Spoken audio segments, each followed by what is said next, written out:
given like material conditions, and another race would beget like results. Japan reproduces in the 20th century the history of England in the 19th.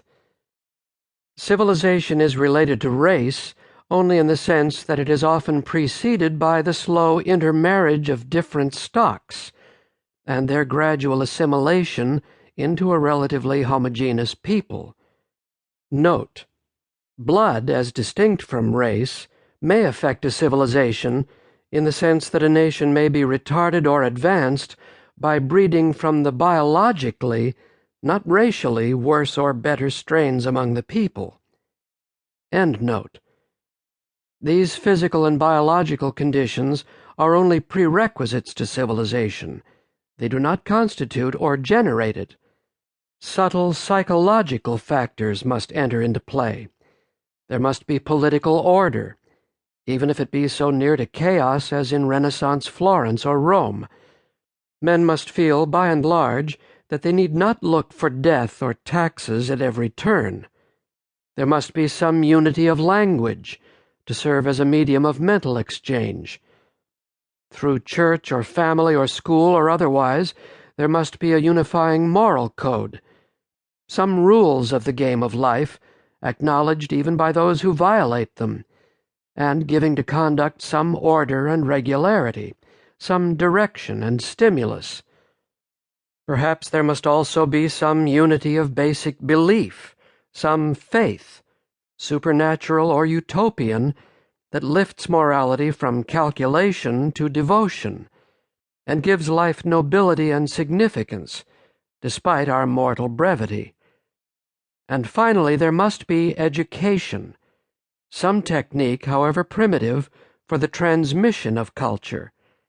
Whether through imitation, initiation, or instruction, whether through father or mother, teacher or priest, the lore and heritage of the tribe, its language and knowledge, its morals and manners, its technology and arts, must be handed down to the young, as the very instrument through which they are turned from animals into men. The disappearance of these conditions, sometimes of even one of them, may destroy a civilization.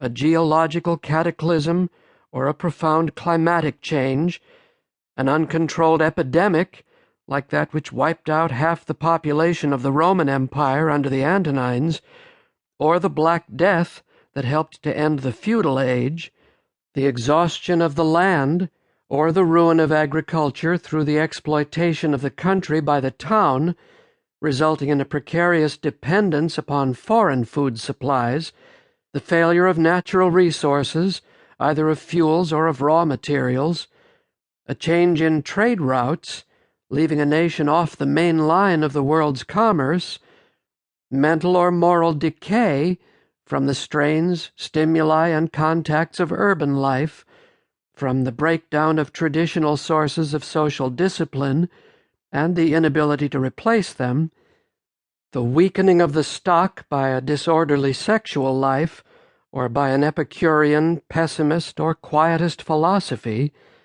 the decay of leadership through the infertility of the able, and the relative smallness of the families that might bequeath most fully the cultural inheritance of the race, a pathological concentration of wealth leading to class wars, disruptive revolutions, and financial exhaustion. These are some of the ways in which a civilization may die. For civilization is not something inborn or imperishable. It must be acquired anew by every generation, and any serious interruption in its financing or its transmission may bring it to an end. Man differs from the beast only by education, which may be defined as the technique of transmitting civilization. Civilizations are the generations of the racial soul. As family rearing and then writing bound the generations together, handing down the lore of the dying to the young, so print and commerce and 1,000 ways of communication may bind the civilizations together. and preserve for future cultures all that is of value for them in our own. Let us, before we die, gather up our heritage and offer it to our children.